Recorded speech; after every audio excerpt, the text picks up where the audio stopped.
तो अहंकार का अर्थ है कि जीव सोचता रहता है मैं यह हूं, मैं वह हूं। वो कुछ न कुछ विचार करता है, मैं ये देह हूं, और देह के अनुसार सोचता है मैं इस गांव का हूं, मैं वहां का हूं, मेरा ये कर्तव्य है, मेरा वो कर्तव्य है। इसको अहंकार कहते हैं। तो तुम्हारे अहंकार की रक्षा पुरुषोत्तम भगवान करें, इसका अर्थ है कि तुम ठीक ठीक अहम में अवस्थित हो सको, शुद्ध अहम में तुम रहो। तुम्हारे भीतर बेटा यह अहंकार हो कि मैं विष्णु का दास हूं, यह अहंकार तुम्हारा हो। इस प्रकार के मैं की जब भावना हो तो ये भावना हो कि मैं भगवान का दास हूं, और यह भावना ना हो कि मैं ये हूं, मैं ये वो हूं, मुझे ये भोग चाहिए, वो चाहिए, वो चाहिए। यह अहंकार की रक्षा है। ठीक ठीक अहम बना रहे। हम लोग देखते हैं अहंकार किस तरह से परिवर्तित होता रहता है। कभी कभी मन में इस भाव का उदय होता है कि हम कृष्ण के नित्य दास हैं, इसलिए भक्ति बढ़ानी चाहिए, बढ़ानी चाहिए। लेकिन कभी कभी यह भावना ग्रस लेती है, नहीं हम इस परिवार के हैं, इसलिए इस परिवार के लिए करना बहुत जरूरी है, या हम इसके हैं, हम उसके हैं, हम इसके हैं, हम उसके हैं। भगवान कृष्ण गीता में कहते हैं ममैव अंशो जीव लोके जीवभूत सनातन, जीव मेरा ही अंश है और किसी का नहीं है। मम एव अंश, मेरा अंश है, दूसरे का नहीं। एवं शब्द से रिजर्वेशन कर रहे हैं, मेरा अंश है और किसी का नहीं। तो जीव जब इस अहंकार में होता है कि मैं कृष्ण का हूं, कृष्ण मेरे प्रभु हैं, त्राता है, तो इसको शुद्ध अहंकार कहते हैं। तो इसकी रक्षा होनी चाहिए। तो भगवान ही रक्षा करते हैं इसकी। अच्छा, ये तो उसके बच्चे के अंतःकरण की रक्षा की प्रार्थना की। अब विभिन्न कर्मों के समय भगवान रक्षा करें, विभिन्न क्रियाओं के समय उसको मना रही है। क्रीडंतम पातु गोविंदः शयानम पातु माधवः, खेलते समय गोविंद तुम्हारी रक्षा करें और सोते समय माधव रक्षा करें। ब्रजंतम अव्याद वैकुंठ, वैकुंठ भगवान चलते समय तुम्हारी रक्षा करें।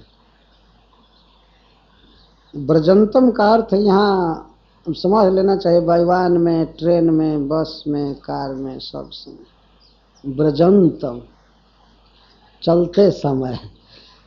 कितने लोग चलते समय मर जाते हैं ना, ट्रेन एक्सीडेंट में कैसे कैसे जा रहे हैं मर जाते हैं। कुछ लोग सोए सोए मर जाते हैं, जगते ही नहीं हैं, और कुछ बैठे बैठे मर जाते हैं, कुछ खा करके मर जाते हैं, गड़बड़ खा करके जैसे तैसे, खाते समय मर जाते हैं। ऐसी कई घटनाएं हुई। ब्रजंतम, चलते समय। हमारे एक मित्र थे, अभी 25 जनवरी को पिछले दिन हम लोग साथ में चल रहे थे और गिरे, और 1.5 मिनट के अंदर उनका शरीर छूट गया। ब्रजंतम। और आसीनम ताम श्रीपते, आसीनम, बैठते समय श्रीपति भगवान तुम्हारी रक्षा करें। भुंजानम यज्ञ भूख पातु सर्वग्रह भयंकर, समस्त ग्रहों को भयभीत करने वाले भगवान यज्ञ भोक्ता, यज्ञ पुरुष, भोजन करते समय तुम्हारी रक्षा करें। मृत्यु सब समय अटैक कर सकती है। वो किसी मनुष्य की प्रतीक्षा नहीं करते कि बेचारा खा ले, हाथ धो ले, मुंह धो ले, तब मारूंगी इसको, नहीं, ऐसा नहीं करते। या कहीं जा रहा है तो पहुंच जाए, आराम से हो, तब मारे। या सोया है तो ये सोचे कि जग जाएगा तब मारूंगी, या जग करके चल रहा है तो सोचे कि अच्छा ठीक है सो जाएगा तब मारूंगी। नहीं, मृत्यु सर्वत्र है और कहीं भी मार सकती है, इसलिए सब समय भगवान की शरण में होना चाहिए। भगवान रक्षा करेंगे तब बच सकते हैं। तो बहुत ही सुंदर यहाँ वर्णन है कि गोपियों के मुख से केवल भगवान विष्णु के नाम आ रहे हैं रक्षा के लिए। अच्छा, ये तो रक्षा की प्रार्थना है। विभिन्न स्थिति में विभिन्न प्रकार के हिंसक और बुरे जंतुओं से और रोगों से तुम्हारी रक्षा हो। वो कौन रक्षा करे? विष्णु का नाम।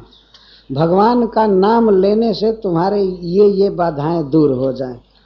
डाकिन्यो जातु धान्यश्च कुष्माण्डायैर्भकग्रहः भूत प्रेत पिशाचाश्च जक्ष रक्षो विनायकः कोटरा रेवती ज्येष्ठा पूतना मातृकादयः उन्मादाये ह्यपस्मारा देह प्राणेन्द्रिय द्रुहः स्वप्न दृष्टा महोत्पाता वृद्धा बालग्रहाश्च ये सर्वे नश्यन्तु ते विष्णुर्नाम ग्रहण भीरवः। भगवान विष्णु का नाम उच्चारण करने से तुम्हारे सारे उपद्रव नष्ट हो जाएं। कौन कौन है? ऐसे कुछ हिंसक जीव इस संसार में होते हैं, उनका स्वभाव होता है दूसरों को दुख देना, बिल्कुल स्वभाव होता है। तो उसमें जैसे डाकिनी, डाकिनी एक ऐसी जातियां हैं इस सृष्टि में जो मंत्र के बल से किसी बच्चे को या किसी को खा जाते हैं। मंत्र के बल से वो मंत्र पढ़ते हैं और आदमी कहीं भी रहे, बच्चा कहीं भी रहे, वो सूख जाता है, उसका खून उन सब खा जाती है दूर से, सूक्ष्म रीति से। ऐसे बाहर पता नहीं लगेगा, कोई आकर के हड्डी चबा रही है डाकिनी या खा रही है, लेकिन वो खा जाती है मंत्र बल से, उसको डाकिनी कहते हैं। और जातुधानी है कुष्मांड। कु का अर्थ है पृथ्वी और उष्मा का अर्थ होता है गर्मी, और अंड का अर्थ है अंडा। कुछ ऐसे जीव हैं जो पृथ्वी की गर्मी होने से अंडा के रूप में जन्म लेते हैं, और इनका जो शरीर होता है उसमें पैर बिल्कुल छोटा छोटा होता है नाम मात्र का, और मस्तक भी नाम मात्र का, पेट सबसे बड़ा रहता है, तो उनको कुष्मांड कहते हैं। अब कुष्मांड का एक अर्थ कुम्हड़ा भी होता है, कुम्हड़े का फल, उस तरह का उनका देह होता है। और शिव जी के साथ रहने वाले जितने जीव हैं उनमें इनका भी स्थान है, शिव जी के साथ रहते कुष्मांड। और भी जो अर्भक ग्रहा, जो बच्चों को ग्रह लगते हैं, और भूत प्रेत पिशाच जक्ष रक्ष विनायक। विनायक का यहाँ अर्थ है बिना नायक के विघ्न। ये ध्यान रखना चाहिए कि ये भगवान गणेश जी के लिए नहीं है, ये वो कोई इस तरह के बाधक नहीं है। गणपति जी तो विघ्नों का नाश करते हैं, अन्य सब प्रकार के विघ्नों के वे नायक भी हैं, उन्हीं की आज्ञा से विघ्न चलते हैं। अगर उनकी पूजा नहीं की गई तो कभी कभी भेज देते हैं अपने फौज को कि जाओ नष्ट करो, लेकिन वे विघ्नेश भी हैं, उनकी पूजा की जाती है, भगवान की भक्ति की जाती है, तो वे सब विघ्नों का नाश कर देते हैं। क्या गणेश जी में विघ्न नाश करने की जो शक्ति आई है वो गोविंद को प्रणाम करने के कारण आई है।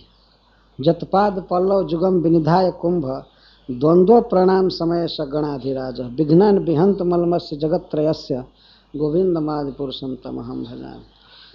गणपति जी सारे विश्व का विघ्न नष्ट करते हैं, क्योंकि उन्होंने अपने कुंभ द्वंद्व पर, अपने सिर के जो दोनों भाग हैं हाथी के सिर, उस पर दोनों मस्तक पर गोविंद के दोनों चरणों को विनिधाय रखे, तब विघ्ननाश की शक्ति आई।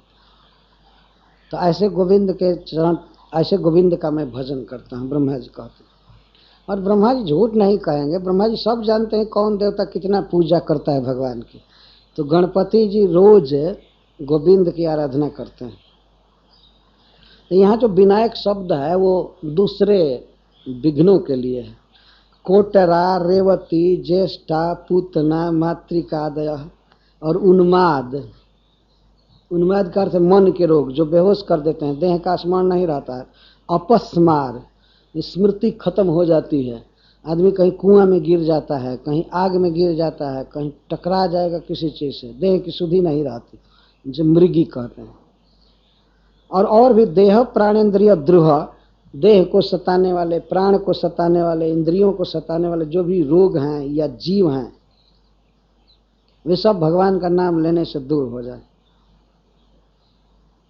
प्राण के द्रोही तो ऐसी वस्तु जैसे खांसी हो जाए, दमा हो जाए, सांस अच्छा से न लिया जाए, ये प्राण के द्रोही होते हैं। इंद्रिय द्रोही, स्वप्न दृष्टा महोत्पाता, कभी कभी मनुष्य सपना देखता है कि हमारा मस्तक कट गया है या मैं गधा पर चढ़ा हुआ हूँ, नग्न होकर गधा पर चढ़ा हुआ हूँ, मैं नग्न हूँ, हमारे सारे शरीर में तेल लगाया गया है, या मैं कीचड़ में कूद गया हूँ कुआं में। तो इस प्रकार के सपना निश्चित ही तुरंत आने वाले कुफल को बताते हैं। तुरंत बहुत बड़ी विपत्ति आने वाली है, मरण जैसी विपत्ति आने वाली है। लेकिन वो आने वाले भी होते हैं, पर यदि भगवान का नाम लिया जाए तो इस स्वप्न में देखे हुए सारे दृश्य फिर आते नहीं हैं, जीवन से बच जाता है। आजकल लोग बहुत विचार करते हैं, स्वप्न विचार, इस पंडित से पूछो, उस पंडित से पूछो। क्या पूछना है? कोई भी स्वप्न आवे, कुछ भी हो, हरे कृष्णा कृष्णा कृष्णा हरे हरे, हरे राम राम राम हरे हरे। इस नाम के उच्चारण से सब नष्ट हो जाते हैं, क्योंकि विष्णु नाम ग्रहण भीरव, भीरु, विष्णु के नाम के लेने से ये सब डर कर भाग जाते हैं। भीरु हैं, निकट आ ही नहीं सकते। तो भगवान के नाम में यह सफलता है। तो सर्वे नश्यन्तु, ये सब नष्ट हो जाएं, विष्णु नाम ग्रहण भीरव, भगवान का नाम लेने से डरते हैं, दूर भागते हैं। तो इस तरह से तुम्हारी रक्षा हो और ये सब भाग जाए। तो नाम ग्रहण भीरव, इसका अर्थ यह है कि बच्चे के अंगों पर तो करन्यास की, इसके बाद दिशाओं से रक्षा की प्रार्थना की, इंद्रियों की, अंतःकरण की, सब की, और इसके बाद ताली बजा करके कीर्तन करने लगी कि इसके उच्चारण से तुम्हारी सारी बाधा दूर हो जाए। हरे कृष्णा कृष्णा कृष्णा हरे हरे, हरे राम राम राम हरे हरे, हरे कृष्णा कृष्णा कृष्णा हरे हरे, हरे राम राम राम हरे हरे। तो इस प्रकार गोपियां कीर्तन कर रही थी, भगवान का नाम लेने से तुम्हारी सारी विपत्ति, सारी बाधा दूर हो जाए। और हृदय में क्या भाव था रक्षा में, क्यों रक्षा कर रहे थे कृष्ण की? तो श्रील सुखदेव गोस्वामी कहते हैं, इति प्रणय बद्धा भी, अतिशय वात्सल्य से, प्रेम से बंधी थी गोपियां। उस बच्चे के प्रेम डोरी ने ऐसा बांधा था गोपियों को कि उसकी रक्षा की प्रार्थना कर रही थी। गोपी भी कृत रक्षणम, गोपियों के द्वारा जिनकी रक्षा की गई, सुखदेव जी कहते, रक्षा करने का प्रयास नहीं कि कृत रक्षण, सचमुच में उनकी रक्षा हो गई। ऐसा जैसे सुखदेव गोस्वामी यह कह रहे कि गोपियों ने उनको बचा दिया, ये रक्षा कर दिया।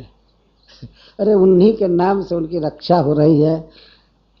और श्रील जीव गोस्वामी पाद जी अपने क्रम संदर्भ में लिखते हैं कि भगवान के जितने अवतारों की बात यहाँ कही गई रक्षा की, तो ये तो भगवान के ही स्वरूप हैं। और कृष्ण जो है वो मूल भगवान है, अवतारी हैं, और सब अवतार हैं। तो जैसे किसी के छाती पर मान लीजिए कोई चीज है, कोई चींटी है चल रही है, और उसी के हाथ को पकड़ कर कहा जाए कि ये चींटी हटा दो, तो ये नहीं कहा जाए कोई दूसरा आदमी हटाया है। कृष्ण की बाधा को कोई दूसरा क्या दूर करेगा? कृष्ण की रक्षा कृष्ण कर रहे हैं, उनके जो अंश हैं वे कर रहे हैं। तो स्वाभाविक, कृष्ण मतलब अपनी रक्षा कर रहे हैं। लेकिन सुखदेव गोस्वामी कहते हैं कि इति प्रणय बद्धा भी गोपी भी कृत रक्षणम बालम आत्मजम। माँ जशोदा ने देखा प्रेम में बंधी हुई गोपियां हमारे बच्चे की रक्षा करती, आगे भी रक्षा होगी और इस समय भी रक्षा हो गई। तो पायित्वा स्तनम माता, रक्षा होने के बाद तब गोपियों ने बच्चे को दिया जशोदा के अंक में कि माँ इसको दूध पिलाओ। तो लोक में ऐसा माना जाता है कि एक बच्चा अपने माँ का दूध पीता है प्रसन्नता से तो स्वस्थ है। तो उसके स्वास्थ्य का फाइनल परीक्षण करने के लिए गोपियों ने कहा कि इसको दूध पिलाओ। तो जब माँ दूध पिलाने चली तो बच्चा पीने लगा। इसका अर्थ है कि कोई खराबी नहीं रह गई है। नहीं तो उस राक्षसी के चंगुल से लाने पर अभी विश्वास नहीं था किसी को कि अब बच्चा स्वस्थ होगा। इसलिए पायित्वा स्तनम माता ने बच्चे को स्तन पिलाया, और जैसे पहले पीता था वैसे बिल्कुल आराम से पीने लगा, और पी लिया तो पीने के बाद कुछ उसको नींद आने लगी तो माँ ने उसको सन्निवेशयत सुला दिया, सो जाएगा कुछ देर तक। अभी भी भय बना हुआ था मन में, कुछ हो गया होगा, कुछ हो गया होगा, लेकिन दूध पिलाने के बाद आश्वासन हुआ। अच्छा, यदि भूत लगा होता या कुछ कटा छटा होता, जहर चढ़ा होता तो बच्चा सो नहीं सकता था, तो सोने लगा। दूध खाया भी। अब कोई आदमी खाए भी और नींद भी बढ़िया से आवे तो फिर रोग कहाँ है उसको? कुछ लोग कहते हैं कि हमको ये रोग है वो रोग है, कब जब कोई सेवा का अवसर आता है कहते ये रोग है, लेकिन खाने और सोने का समय आवे तब खूब अच्छा से खा लेते हैं, सो लेते हैं, तब रोग क्या है? खाना और सोना ये पहचान है कि रोग कुछ नहीं है। तो बच्चा खूब अच्छा से दूध पिया और पी करके इसके बाद सो गया। तब तक ये जब घटनाएं सब हो रही थी, गोपियां रक्षा कर रही थी, तब तक नंद आदि गोप मथुरा से जो चले थे वे ब्रज के निकट आए। कुछ दूर पर थे, तो दूर पर देखे तो एक नया पहाड़ जैसा लंबा दिखाई पड़ रहा है। वसुदेव जी आदि सब अचरज में पड़ गए, अरे हम लोग ब्रज में चले थे, कहीं दूसरी जगह आ गए क्या? लोग आश्चर्यचकित हो गए, हम लोग ऐसी कैसे रास्ता भूल गए, ये क्या हो गया, ये दूसरी जगह आ गए, क्या हुआ? बहुत आश्चर्यचकित हुए। तावन नंदादयो गोपा मथुरा या ब्रजम गता विलोक के पूतना देहम बभूवु अति विस्मिता, बहुत विस्मित हो गए। श्रील प्रभुपाद जी यहाँ लिखते हैं कि उनके मन में 3 विस्मय हुआ। नंद महाराजा's wonder may be understood in various ways. First of all, the cowherd man had never before seen such a gigantic body in Vrindavan. तो दूर से ऐसा लोग पहचान गए कि कोई शरीर है। शरीर क्या, कोई स्त्री का शरीर है, स्तन बड़े बड़े हैं और हाथ पैर सब दिखाई दे रहे।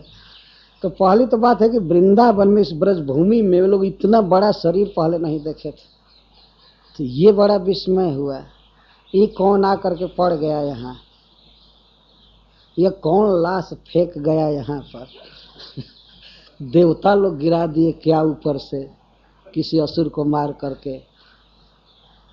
होता है ना भाई, कोई कूड़ा करकट चाहे सड़ी हुई लाश कोई हो सकता है फेंक दिया हो ला करके यहाँ, ऐसा हम लोग देखे नहीं थे। अगर ये भावना हो रही थी कि ये ब्रज है, तो ब्रज में तो इतना बड़ा देह देखे नहीं थे। अच्छा, दूसरी बात, and therefore they were struck with wonder. Then they began to consider where such a body has come from, whether it had been dropped from the sky or whether by some mistake or by the power of someone mystic yogi they had come to some place other than Vrindavan. उसको ठीक से, हाँ, तो वही सोच रहे हैं कि कोई ऊपर से गिरा दिया शरीर, क्या किया, और यह कहीं हम लोग वृंदावन के अलावा और जगह तो नहीं आ गए। वे कुछ भी नहीं समझ सके कि हम लोग कहाँ आ गए, क्या है ये। तो इस तरह से बभू अति विस्मिता, अति विस्मित हो। जब सब गोप विस्मित हो गए तो आपस में सोचते हैं, नंद बाबा निश्चित ही वसुदेव जी पूर्व जन्म में ऋषि रहे हैं, त्रिकालदर्शी ऋषि रहे हैं। वो मथुरा से ही देख लिए कि गोकुल में उत्पात हो रहे। नूनम बतरसी संजात। श्रील प्रभुपाद जी यहाँ प्रपर्ट में लिखते हैं, this verse illustrates the difference between kshatriya and innocent vaishyas. क्षत्रिय लोग पॉलिटिक्स में बहुत तेज होते हैं, राजनीति में। तो वसुदेव जी पॉलिटिशियन थे, वे जान गए थे मीटिंग जो मथुरा में चल रही थी और क्या उत्पात होने वाला है गोकुल में, वे गेस किए थे। ऐसा नहीं है कि त्रिकाल दृष्टि थी, वहाँ कंस के गतिविधि को मिलाकर कह दिए थे जल्दी जाइए गोकुल में उत्पात हो रहा है। और जब यहाँ उत्पात लोग देखे तो कहते हैं कि वे निश्चित ऋषि हैं। ऋषि हैं कि निश्चित बहुत ऋषि हैं। Vasudev could see what would happen Whereas Nanda Maharaj, the king of the agriculturalists, could only guess that Vasudeva was a great saintly person and had developed mystic powers. नंद महाराज सोच रहे थे. नंद महाराज इतना राजनीति में विशारद नहीं थे, भोले भाले किसानों के लीडर थे. प्रभुपाद जी कहते किसानों के नेता थे. किसान बेचारे नहीं जानते राजनीति. वे तो सब बहुत मेहनत करके अनाज उत्पन्न करते हैं, लेकिन उनको बेचने का अधिकार नहीं होता है. दूसरे लोग ले करके बड़े दाम में बेचते हैं, ये केवल उत्पन्न भर करते हैं. और कोई खरीदने भी आता है उनका अनाज, तो वे दाम नहीं कहते हैं. जो खरीदने वाला है वही दाम बोलता है, ये दाम देंगे. और जगह क्या है, और जगह जिसका सामान है वो दाम बोलेगा, है ना, देखे है ना, वो अपना दाम रखे रहता है. किसानों के यहाँ ठग लोग जाते हैं और स्वयं दाम बोलते हैं कि ये दाम हम देंगे. तो बेचारे भोले भाले होते हैं. नंद बाबा भी ऐसे ही थे. तो कहते हैं कि वसुदेव जी एक ऋषि हैं, महात्मा हैं, भविष्य दृष्टा हैं, देख लिए सब. तो देख क्यों नहीं लेंगे, मथुरा में रहते थे और रोज जो मीटिंग चलती थी कंस की इष्ट गोष्ठी, वो सब जान गए थे कि क्या क्या होने वाला है. तो इसलिए वो भेद बता दिए थे कि अब जल्दी जाइए. नंद बाबा सीधे साधे हैं. तो वे कहते हैं नूनम बतरसी संजातो जोगेशो वा समास सएव दृष्टो हितपातो जदाहा नक दुंदुभि. देखो, जो आनक दुंदुभि ने कहा था कि गोकुल में उत्पात हो रहा है, देखो सामने हो गया. तो वसुदेव जी की महिमा पर मन जाने लगा कि एक ऋषि है. तो नंद महाराज जब आ गए ब्रज में, तब तक लोग ठिठके थे ब्रजवासी, क्या किया जाए क्या नहीं किया जाए. तो नंद बाबा पहले पता लगा लिए, सारी कथा सुने. तो उन्होंने कहा कि सबसे पहले इसको जलाओ, लाओ हजारों हजारों कुल्हाड़ी. अब इतनी बड़ी लाश एक काष्ठ पर कहां से जलेगी. तो हाथ को के हजारों टुकड़े काटे गए. हजारों हजारों गोप हाथ में कुल्हाड़ियां लेकर के काटना चालू किए. उनको भय था कि फिर जीवित हो जाएगी, उपद्रव करेगी. तो काट, मस्तक के सैकड़ों टुकड़े काटे, पैर काटे, पूरा देह काट कर खंड खंड. छू नहीं रहे थे, बड़ी बड़ी लकड़ियों से, बल्ली से उसको फेंक रहे थे, अलग अलग ले जा रहे थे. और अलग अलग काष्ठ राशि पर रख करके शरीर को जलाए. जब शरीर जलाया गया तो अगुरु की सुगंध निकली. तो ये कथा दोपहर के बाद आएगी, दोपहर के बाद शाम को. तो सुखदेव गोस्वामी ने अपना कमेंट दिया है पूतना के उस धूमश्चागुरु सौरभ, क्यों धुआं निकला, और भगवान ने उसे जननी की गति दिया, माँ की गति दिया. इस बातें आएंगी. उद्धव जी के हृदय को जो सबसे अधिक प्रभावित किया है भगवान की लीलाओं ने, तो इस लीला ने, वो कहते हैं विदुर जी से कि पूतना को भी जिन्होंने जननी की गति दे दिया, ऐसे दयालु कृष्ण को छोड़कर मैं किसकी शरण लूं. हरीश्वरी जी ने तो लिखा है कि भगवान ने देखा कि पूतना ने दुष्टता की सीमा कर दिया, तो भगवान ने भी सोचा कि मुझे भी अब कृपा की सीमा दिखानी पड़ेगी. और दुष्टता की सीमा हो तो कृपा की सीमा भी इधर से प्रस्तुत कर दिए. जो तुम इतना बढ़ जाओ तो क्या हमसे थोड़े बढ़कर हो सकती है. कोई दुष्टता करने में सीमा कर रहा है तो भगवान कृपा करने में सीमा कर दिए. वास्तव में भगवान की कृपा की सीमा दिखाई गई. तो बहुत सुंदर विचार किए हैं महाराज परीक्षित श्री सुखदेव गोस्वामी. और श्रोता वहाँ पर बैठे हैं, नारद जी, भगवान वेदव्यास देव, भगवान परशुराम, और कई अत्रि, वशिष्ठ, च्यवन, शरद्वान, अरिष्ट नेमि, भृगु, रंगिराश्च, भृगु, अंगिरा, सभी ऋषि मुनि, वशिष्ठ जी, भगवान वेदव्यास देव, नारद जी और परशुराम जी, और सब सशिष्या अपने अपने शिष्यों के साथ बैठे हैं उस सभा में. और पूतना के इस घटना पर मातृ गति देने पर सुखदेव गोस्वामी बोल रहे हैं तो भगवान को देने की बहुत प्रशंसा किए। अरे जब कृष्ण को मारने के लिए स्तन में जहर लगाकर गई हुई पूतना माता की गति पा गई, तो जो व्यक्ति कृष्ण को प्रेम से कोई प्रिय चीज देता है उसके गति में क्या संदेह हो सकता है। किमनु किमनु कई बार कहे हैं सुखदेव गोस्वामी, फिर क्या कहना जो लोग प्रेम से कृष्ण को कुछ अर्पित करते हैं। 20 अर्पित की थी तो मातृ गति पाई। ब्रह्मा जी ने भी अपने स्तुति में कहा है कि मुझे आश्चर्य होता है कि आप इन ब्रजवासियों को क्या देंगे, जो गति इनको देनी चाहिए वो तो दे दिए पूतना को। मेरे विचार से तो आप हमेशा इनके ऋणी रहेंगे, आपके पास कुछ है ही नहीं कि इनको दे सकेंगे। ब्रह्मा जी स्तुति में कह रहे हैं। तो वास्तव में भगवान की कृपा सीमा प्रदर्शित है। और जब हम भगवान के गुणों को सुनते हैं तब भगवान में आस्था बढ़ती है कि भगवान हमसे कितना प्यार कर सकते हैं, कर रहे हैं। इसको जब जानेंगे तब भगवान से प्रेम बढ़ेगा। हमने कई जगह देखा है लोग दीवार पर पंपलेट छापते हैं और कहीं कहीं वाक्य लिखे हुए हैं, विदेश में भी भारतवर्ष में भी मैं देखा लिखे हैं, क्राइस्ट लव्स यू। तो कुछ लोगों को तो पता ही नहीं कि क्राइस्ट जी कौन है, लेकिन यह वाक्य कितना अच्छा है कि क्राइस्ट लव्स यू, क्राइस्ट आपसे प्रेम करते हैं।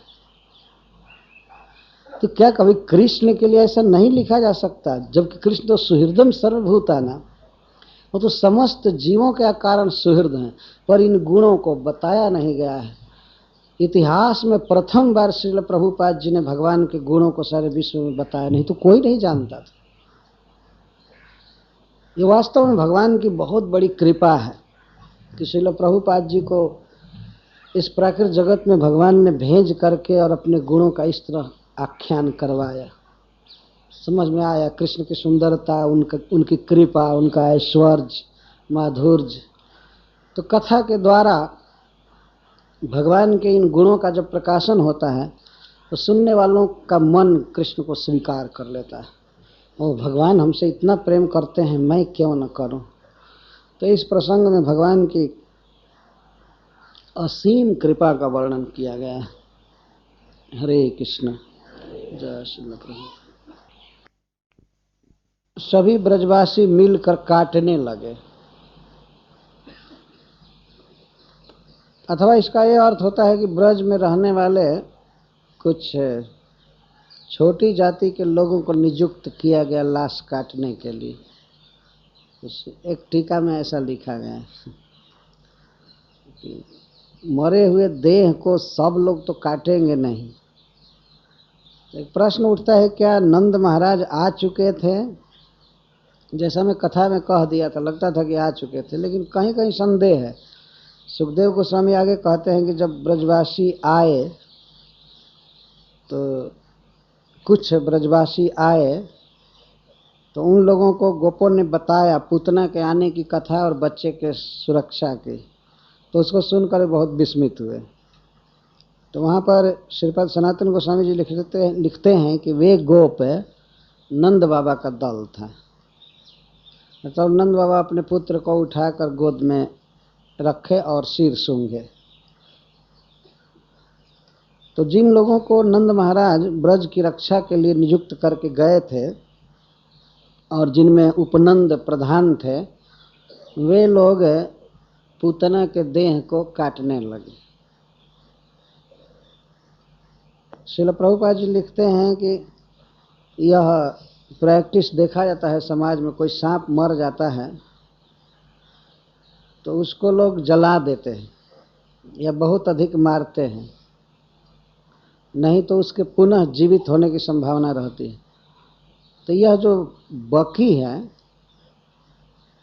पूतना, यह भी लगभग सर्प जैसे आकार में हो गई थी। अघासुर इसका भाई था और बकासुर भी भाई था, ऐसा भागवत में लिखा गया है। इसको बकी कहते हैं, वो बक था और इसको बकी कहते हैं। तो अघासुर सांप के रूप में आया था ब्रज में। तो बहुत खतरनाक समझ करके जैसे तैसे ब्रजवासी काटने लगे,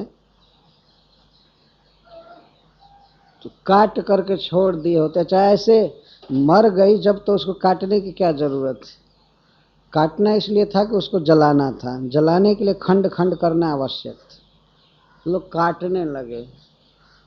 जितनी कुल्हाड़ियाँ थी ब्रज में अपने अपने घरों में सब ले करके चले एकजुट होकर, जितना जल्दी या खतरा दूर कर दिया तो काटने लगे। परशु भी बहुवचन का प्रयोग है और ब्रजौकसा भी बहुवचन का प्रयोग। तो कितने टांगे चल रहे थे। टांगा कहता है ना कुल्हाड़ा, एक कुल्हाड़ी होती है छोटी सी, वो नहीं, बड़े बड़े कुल्हाड़ा चलाए जा रहे थे। तो उससे उसका देह काटा जा रहा है। और स्पेशल उसमें बेंट लगाए गए उस समय काटने के लिए, बहुत लंबा लंबा, निकट से जाकर काटने की हिम्मत नहीं थी। इधर तो मनुष्य कितना बड़ा बेंट रखेंगे, बेंट समझते हैं ना, नाल, वो कुल्हाड़ी में इतनी बड़ी होती है, उसे ऐसे काटते हैं। बहुत लंबा लंबा नाल लगा करके काटते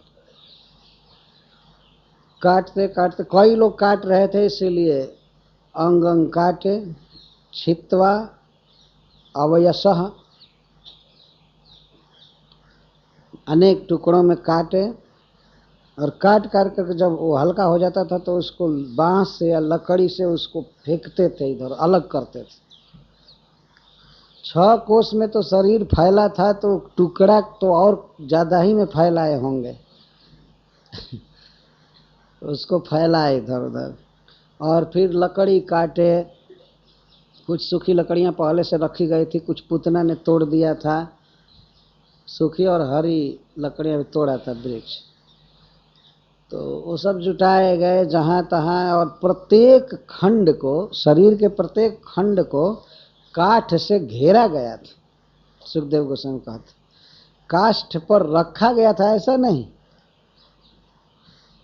कभी कभी हमने देखा है बनारस में लोग मुर्दा जलाते हैं तो काम चलाते हैं, बहुत कम लकड़ी लगाते हैं और मुर्दों को जलाते हैं बहुत कम लकड़ी से।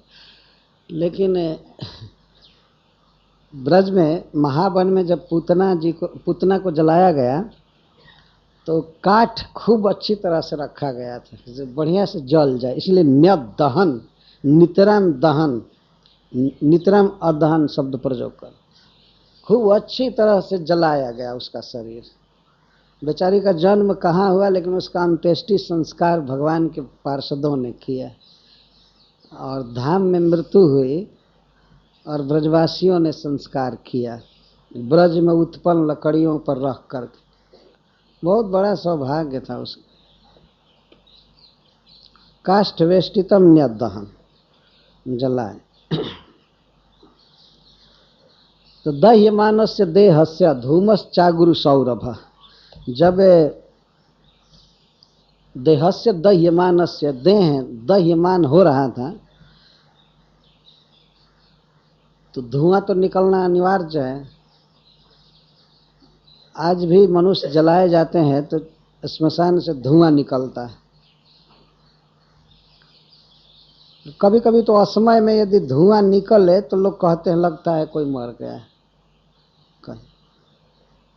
कि और समय, और धुआं निकलने का समय होता है, भोजन बनाने का समय होता है और सब होता है, लेकिन मरने का तो कोई खास समय नहीं होता, इसलिए कभी भी धुआं उठ सकता है।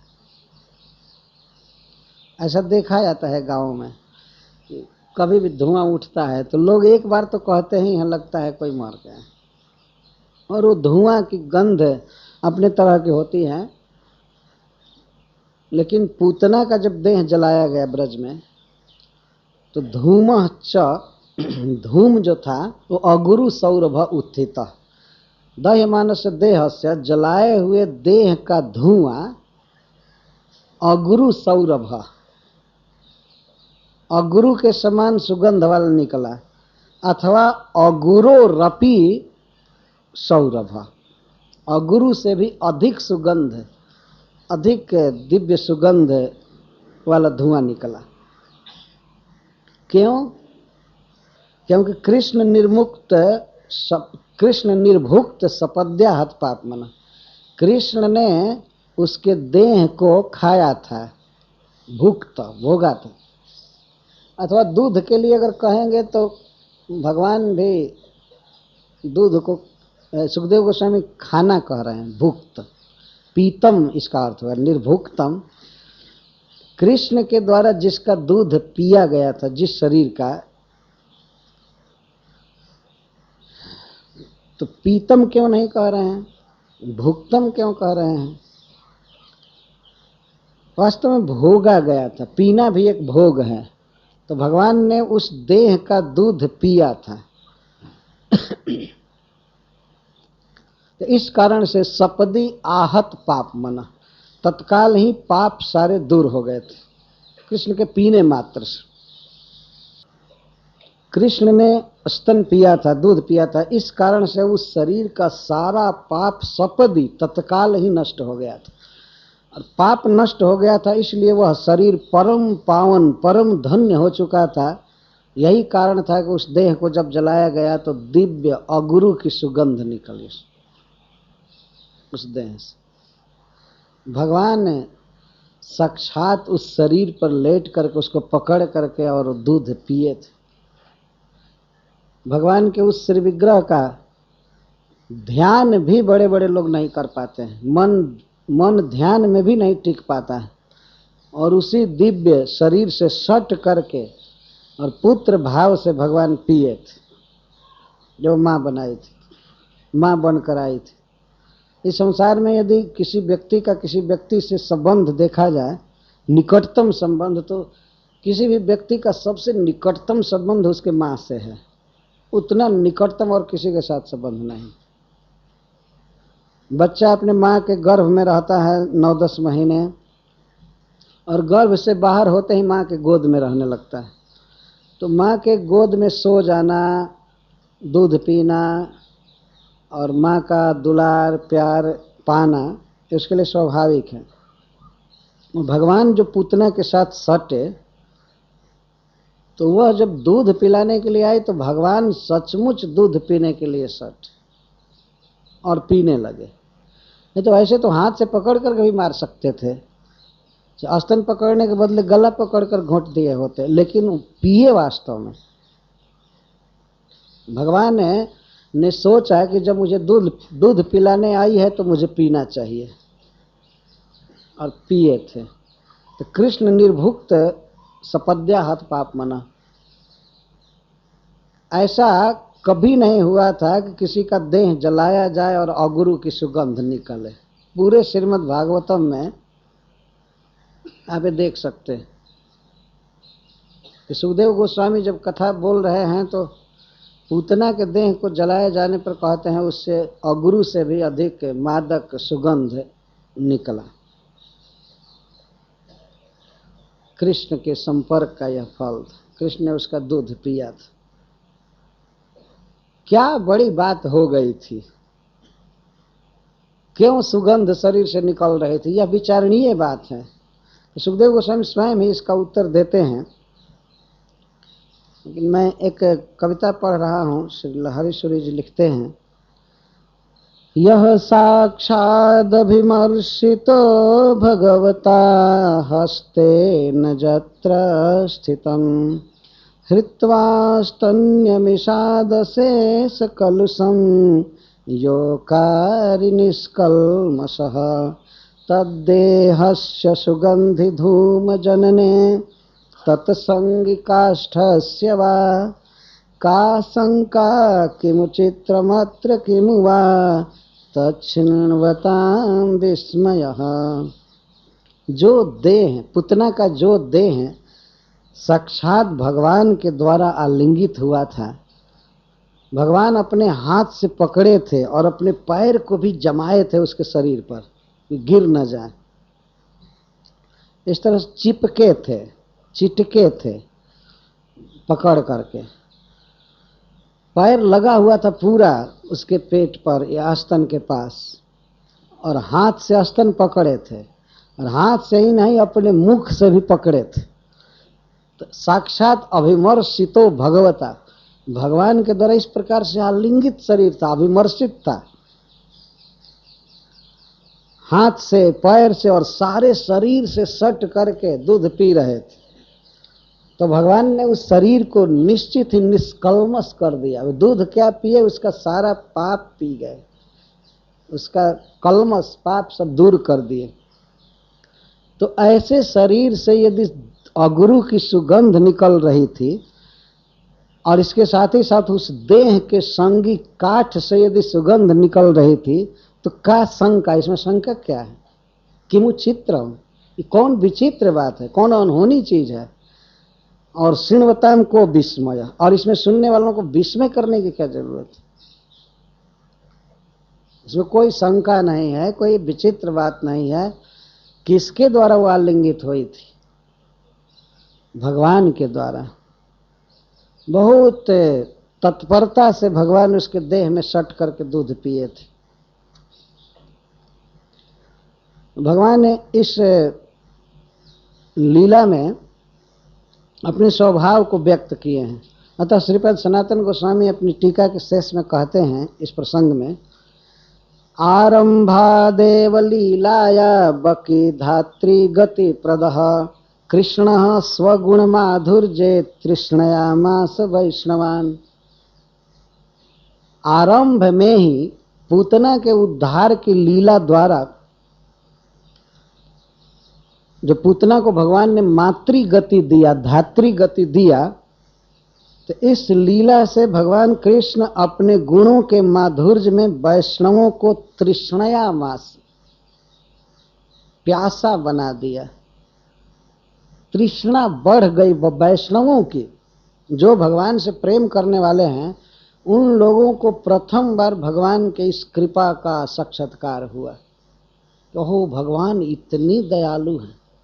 तो तृष्णया मास वैष्णवान, वैष्णवों को तृष्णा से युक्त कर दी इस लीला द्वारा। आरंभ में ही, प्रथम में ही ऐसी लीला की और उसको धात्री गति दे दिए। इसको सुन करके वैष्णवों की ललक भगवान की लीलाओं के प्रति बढ़ गई। तृष्णया मास, तृष्णा का अर्थ होता है उत्कट लालसा, प्यास। बहुत ही सुंदर शब्द लिखे। और अविद्या क्षयादेव लभ्यो अहमिति तन्मयीम प्राग हन पूतनाम कृष्ण राघव ताड़कामिव। श्रीपद सनातन गोस्वामी जी कहते हैं कि पूतना अविद्या को प्रस्तुत करती है। तो भगवान ने सोचा कि जब तक अविद्या का नाश नहीं करूंगा तो मैं किसी के द्वारा प्राप्य हो नहीं सकता। तो इसलिए पहले भगवान ने अविद्या को नष्ट किया, पूतना को, जैसे राघव ने ताड़का का वध किया था। भगवान श्री राम भी अपनी लीलाओं में जब वध चालू किए तो पहले स्त्री का वध किए,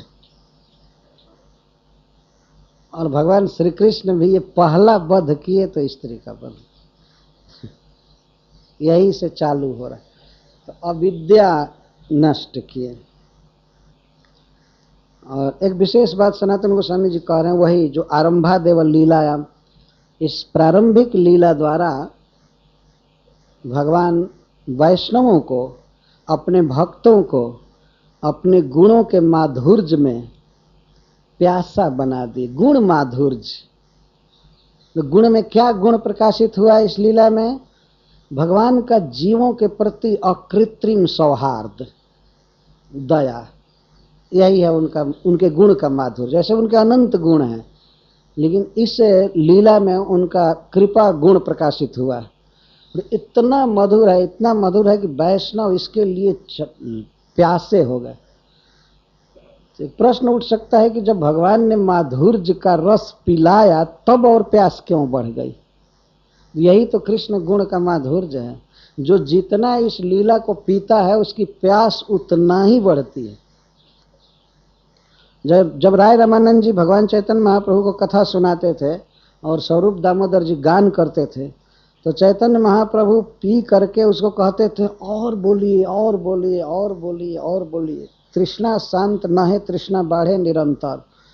और तृष्णा बढ़ती जा रही है, और बढ़ती जा रही है, और कहिए और कहिए और कहिए। रात रात भर ये बातें होती रहती थी और समय बीत जाता था। तो दिन में चैतन्य महाप्रभु जगन्नाथ जी का दर्शन करते थे, भक्तों से मिलते थे और कीर्तन भी होता था, लेकिन रात के समय में वे ब्रज की लीलाओं का, भावों का आस्वादन करते थे। कभी शांति नहीं होती थी, सुनने पर और लालसा बढ़ती थी। तो श्रीपाद सनातन गोस्वामी कहते हैं कि इस लीला के द्वारा कृष्ण ने अपने भक्तों को तृषित बना दिया अपने गुणों के आस्वाद के प्रति। सुगंध निकली इस पर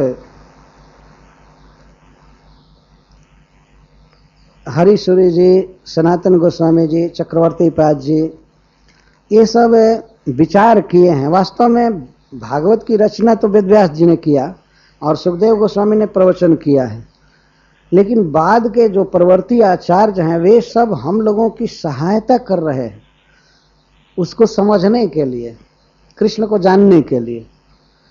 इसी ब्रजमंडल में, इसी भूमि में रह करके उस लीला का चिंतन किए हैं, साक्षात्कार किए हैं और उनका रियलाइजेशन, उनका अनुभव उनकी टीकाओं में दिया गया और बहुत बड़ी सहायता मिलती है। विश्वनाथ चक्रवर्ती ठाकुर जी हेल्प कर रहे हैं, सनातन गोस्वामी जी हेल्प कर रहे हैं, इसके साथ ही साथ जीव गोस्वामी जी, बलदेव विद्याभूषण और सुखदेव जो श्रीपद निम्बारकाचार्य की परंपरा में हैं, श्रीपद रामानुजाचार्य की परंपरा में वीर राघवाचार्य हैं, श्रीपद मध्वाचार्य की परंपरा में विजय ध्वज तीर्थ, सब उस लीला पर अपनी अपनी सहमति दे रहे हैं, उसको क्लियर कर रहे हैं। और सबके बाद जो प्रकाश डाला है श्रील प्रभुपाद जी ने तो और क्लियर हुआ।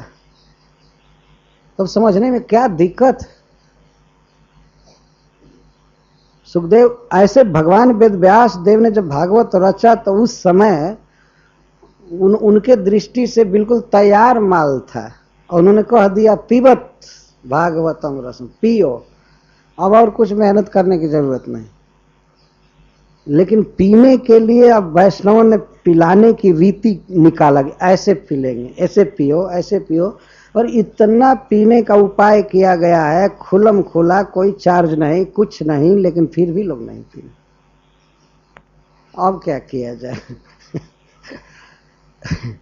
भक्ति रसायनम जो हरीश्वरी जी की टीका है तो उस पर एक टीकाकार ने प्रपा लिखा है, प्रपा का अर्थ है प्याऊ। ये भक्ति रसायनम है तो उस रसायन को कैसे पिया जाएगा, उसका सील खोलना, उसका ढक्कन हटाना, वो हटाया है, फिर भी हम लोगों को नहीं समझ में आता है कैसे पिएंगे। वो अर्थ खोले हैं, भक्ति रसायनम प्रपा। हमें पिलाने के लिए आचार्यों ने किया है यह बात नहीं है, वो भगवान के लीला के लोभ से स्वयं पिए हैं। जो पिए हैं तो उनका जो उच्छिष्ट थोड़ा थोड़ा गिरता है वही हम लोगों का आहार है, एक आध बूंद। नहीं तो भागवत के अर्थ को वास्तव में भगवान जानते हैं। श्रीपद श्रीधर स्वामी जी अर्थ करते हैं तो कहते हैं कि मैं चला हूँ, अनधिकार चेष्टा कर रहा हूँ, जहाँ मंदर पर्वत भी डूब जाता है वहाँ एक परमाणु क्या था लेगा। ये तो भागवत को जानना और इसकी टीका लिखना क्षीर समुद्र को मथने जैसा है। क्या एक छोटा सा कण करेगा उस, जहाँ मज्जती मंदरो है, जहाँ मंदर डूब जाता है वहाँ एक परमाणु क्या मथेगा। फिर भी कुछ लोभ है मुझे, अपने लोभ के कारण मैं भागवत पर टीका लिखने जा रहा। और संत जन हम पर हंसेंगे नहीं, कहीं कोई कमी होगी तो। मैं अपने ललक से स्वांत सुखाय, अपने अंत सुख के लिए मैं लिख रहा। लेकिन उसके साथ साथ दूसरे भी सीख जाते हैं कि ऐसे पीना है, ऐसे करना है, ऐसे करना है। तो इस पूतना के उद्धार की लीला को कह करके अब सुखदेव गोस्वामी इस पर विचार कर रहे हैं कि हे जगत के लोगों, विशेषकर हे वैष्णवों, सीखो। पूतना लोक बालग्नि राक्षसी रुधिरासना जिघांसयापि हरये स्तनम दत्वापसद्गतिम। पूतना पर विचार करो, क्यों भगवान की उस पर कृपा हो गई? क्या उसके गुणों के कारण? नहीं। किसी के गुण के कारण भगवान कृपा करते हैं ऐसी बात नहीं है। भगवान का जीवों के साथ ऐसा संबंध है और उनका ऐसा स्वभाव है, वो कृपामय है, वो स्नेहमय है। नहीं तो विचार कीजिए, पूतना को भगवान ने मातृ की गति दिया, तो पूतना, एक तो पूतना डाकिनी थी, इसलिए उसका नाम पूतना था। पूतना एक जाति है राक्षसियों की, लेकिन इसका नाम भी लोगों ने पूतना रख दिया था।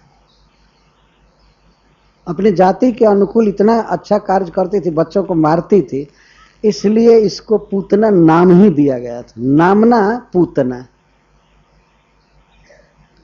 जैसे किसी आदमी का नाम असुर रख दिया जाए और असुर का काम कर रहा है इसलिए, तो उस तरह से उसको पूतना नाम दिया गया था। लोक बालग्नि, और उसका कितना क्रूर स्वभाव था। लोक में बच्चों की हत्या करती थी। और भी लोग क्रूर होते हैं इस संसार में, लेकिन वो बच्चों की हत्या नहीं करते। बच्चों पर तो किसी को दया आ जाएगी, किसी का बच्चा हो। वास्तव में क्रूर से क्रूर हृदय में भी बच्चों के प्रति दया आ जाती है। बच्चे को कोई नहीं मारता है, लेकिन यह इतना क्रूर हृदय वाली थी कि बालग्नि, बाला नाम ग्नि, बच्चों को मारने वाली थी। और इसका कारण यह था कि जाति से भी वो बहुत दूषित जाति थी, राक्षसी। राक्षसों की उत्पत्ति ही हुई थी, ब्रह्मा जी ने किया। जब राक्षस उत्पन्न हुए तो उन्होंने कहा मत रक्षा करो। जक्ष को उत्पन्न किया ब्रह्मा जी ने सबसे पहले, और रक्ष को। तो जक्षों ने कहा खा जाओ। किसको? जो उत्पन्न किया है उसी को। जब ब्रह्मा जी सृष्टि कर रहे थे, बाल बच्चा पैदा कर रहे थे, और जब जक्षों को पैदा किए तो वे सब चले खाने के लिए, और कहे, वो लोग बोले, नारा बोले, खा जाओ।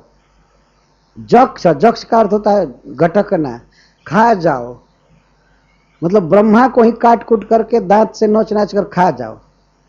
और लोग चले खाने के लिए, तो राक्षस क्या बोलते हैं? मत रक्षा करो, छोड़ो मत, ठीक है चलो खा जाए। मतलब वो लोग भी साथ दिए। तो ब्रह्मा जी ने इनका नाम दिया जक्ष और रक्ष।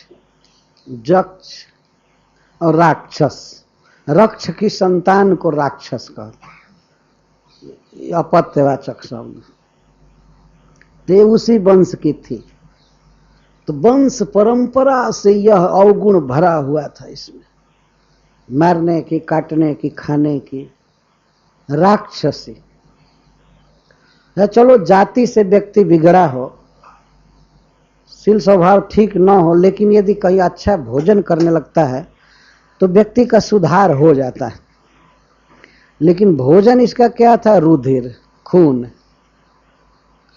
ये रुधिरासना बार बार कहने का मतलब यह है कि यह मांस कुछ कम खाती थी, ज्यादा जूस पीती थी, खून पीती थी। रुधिर असना।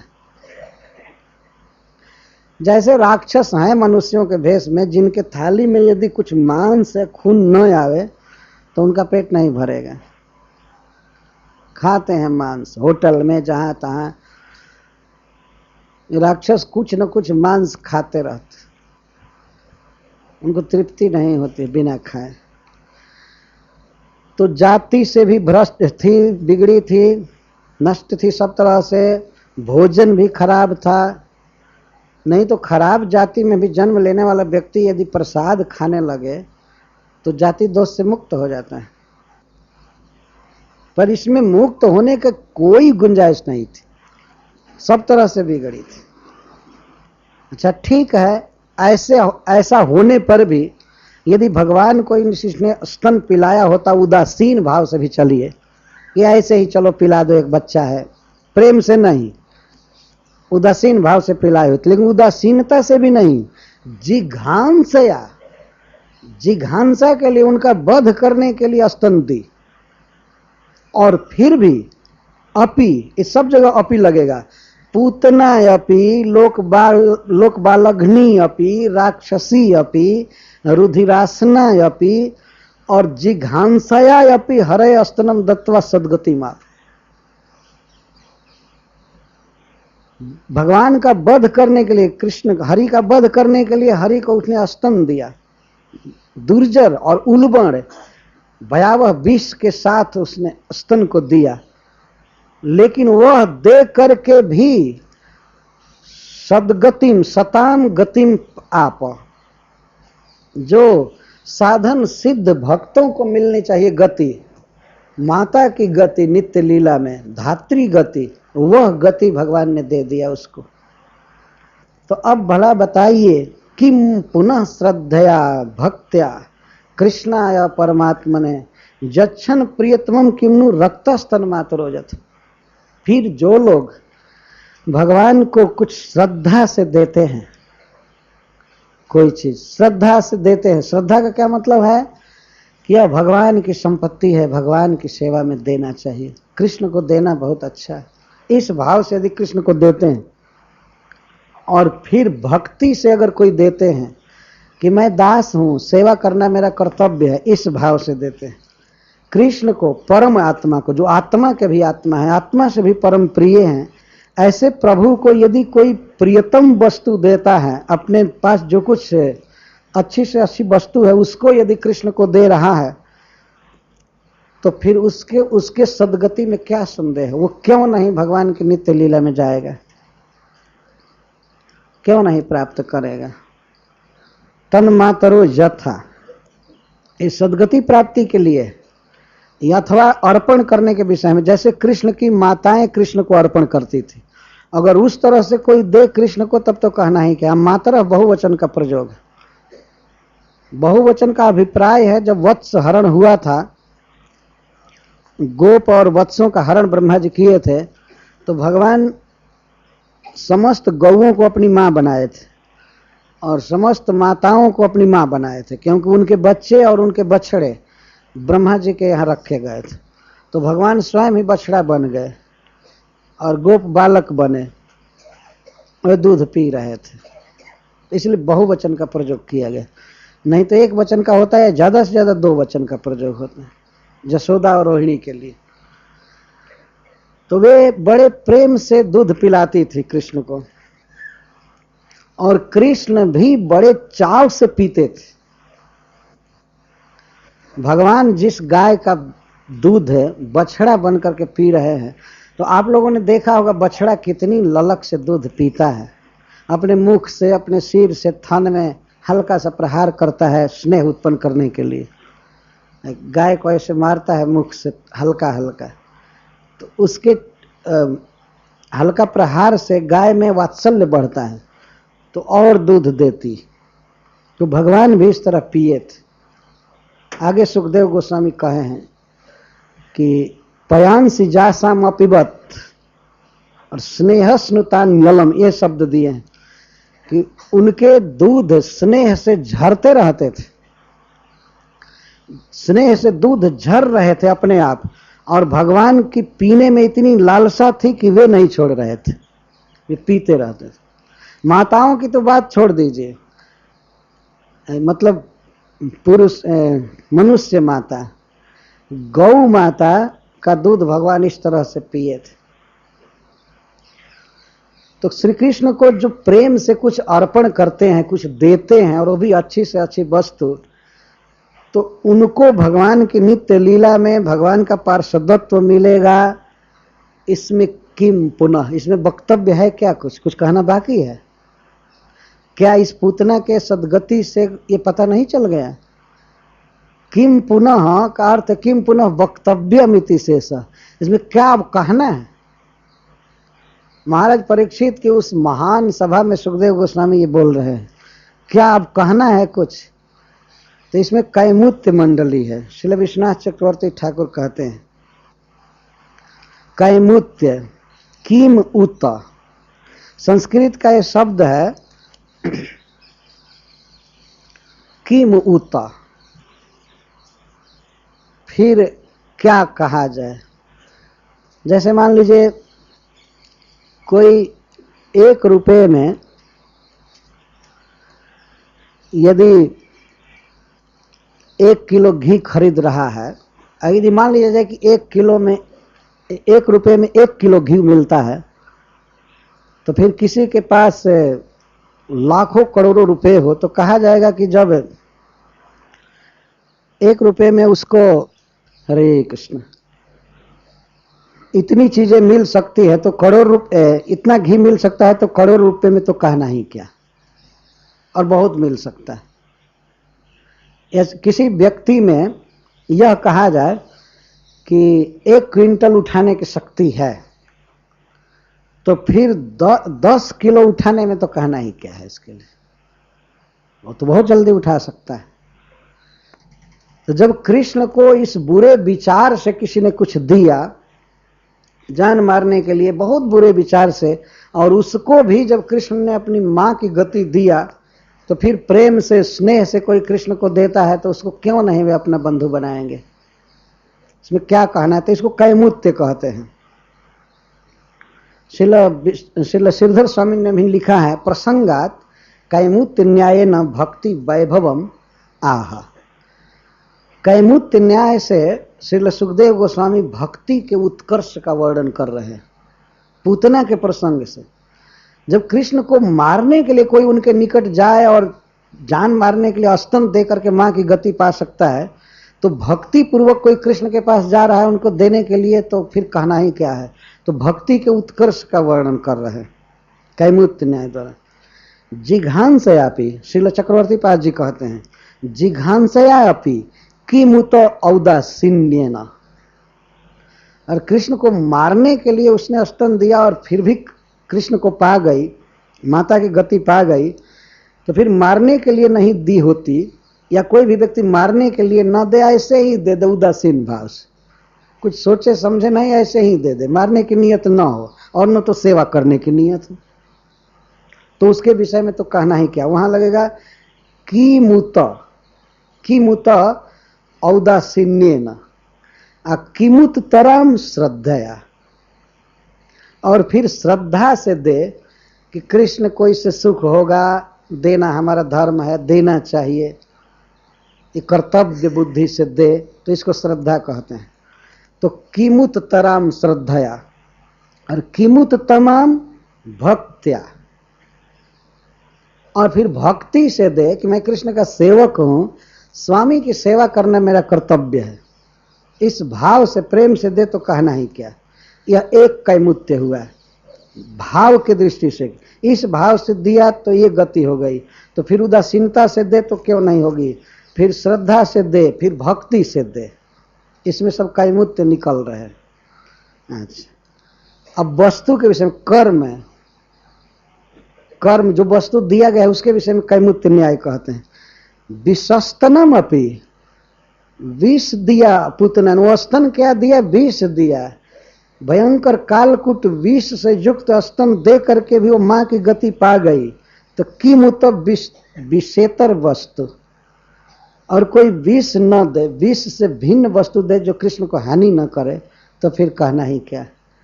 और किमुत तराम प्रियम, और किमुत तमाम प्रियतरम, और किमुत अति तमाम प्रियतमम। फिर इस तरह से जब विष उसने दिया और मां की गति पा गई, तो जो लोग विष नहीं देते हैं, विषेतर वस्तु देते हैं, जैसे भात दे दिए भगवान को, रोटी दे दिए, तो विष नहीं है, या कोई आसन दे दिए, कुछ दिए। इसके बाद किमुत तराम प्रियम, जो अपने को जो वस्तु प्रिय लगती है, जैसे बहुत सुंदर भोजन अच्छा लगता है अपने को खाने में, तो किसी के मन में विचार आवे कि कृष्ण को ये बहुत अच्छा लगेगा, जब मुझको प्रिय लग रहा है तो कृष्ण को बहुत प्रिय लगेगा, तो अपना प्रिय पहले कृष्ण को अर्पण कर दे, या अपने को जो कुछ प्रिय है वह कृष्ण को दे रहा है, तब तो कहना ही क्या है। और किमुत तमाम प्रियतरम, और प्रिय एक वस्तु है, एक प्रियतर वस्तु है, बहुत अधिक प्रिय वस्तु है, और उसको कोई कृष्ण को दे तो और क्या कहना है। किमुत तमाम, और जो प्रियतम वस्तु को कृष्ण को अर्पण कर देता है, तो किम उत अति तमाम, ये कहते। फिर क्या कहना, उसकी क्या सदगति होगी। वास्तव में इस विषय पर एक बहुत बड़ा कंफ्यूजन होता है। ब्रह्मा जी कंफ्यूज्ड थे। भगवान की प्रार्थना करते समय जब वत्स हरण किए थे तो अघासुर की मुक्ति वे देखे। अघासुर को भगवान ने अपनी नित्य लीला में पार्षद बनाया। इसके पहले उसके बहन को पूतना को बनाया, बकासुर को भी बना लिया था। तो ब्रह्मा जी कह रहे हैं कि आप तो पूतना के सारे खानदान पर पड़े हुए हैं, मतलब उसको ही सारा दे रहे हैं, तो आप इन ब्रजवासियों को क्या देंगे। वे ये कहने लगे, येषाम घोष निवासिना मुत देव राते न देव किम न राते थी,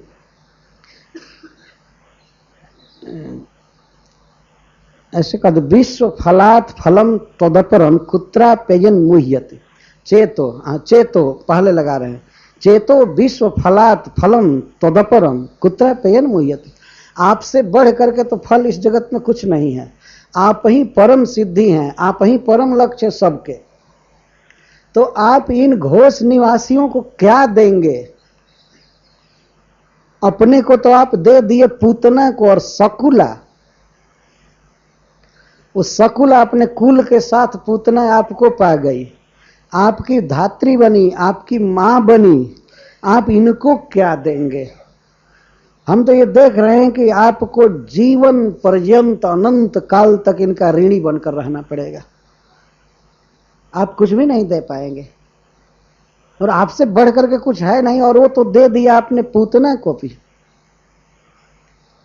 जो मारने आए थे आपको। और जब धामार्थ सुहृत प्रियात्म तनय प्राणाशयास्तत्कृते, जिनके घर, जिनका धन, जिनका परिवार, जिनका प्राण, जिनका मन, जिनका सब कुछ आपके लिए है, जो आपको दे रहे हैं, उनको आप क्या देंगे।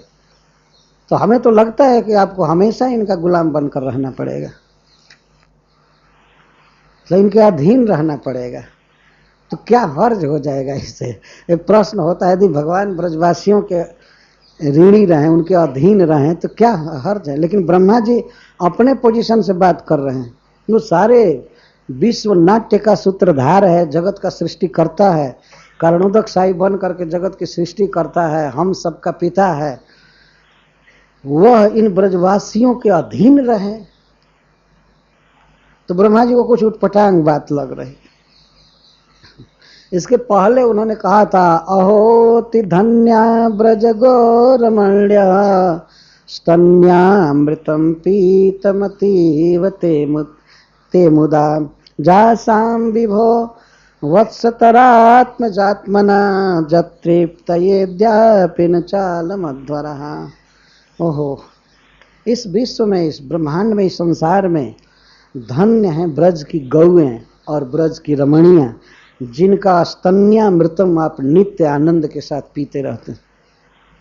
मुदा बड़े बड़े यज्ञों से आपकी तृप्ति नहीं हुई, आप उसमें नहीं आते हैं, लेकिन वही आप गौओं का दूध पीने के लिए जोर से दौड़ते हैं।